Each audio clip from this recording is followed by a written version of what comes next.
নমস্কার বন্ধুরা, আজকে আমি আলাদিন ব্যাংক কারেন্সি নিয়ে বলবো। নেতাজি কেন বানিয়েছিল সেটা। আমরা যে আরবিআই রিজার্ভ ব্যাংক অফ ইন্ডিয়ার টাকাগুলো ইউজ করি সেগুলো ফেক।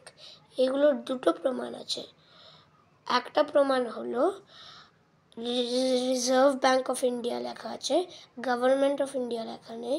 সেইটাইও তোমার যদি বিশ্বাস না হয় তাহলে নম্বর 2 হলো ওইখানে লেখা আছে guaranteed by the central government, কিন্তু কোন সেন্ট্রাল গভর্নমেন্ট ওটা guaranteed by?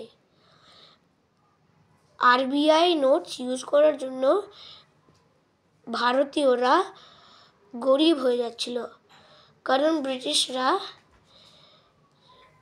Every year Indian কারেন্সিসগুলো ডিভ্যালুয়েটিং করছিল।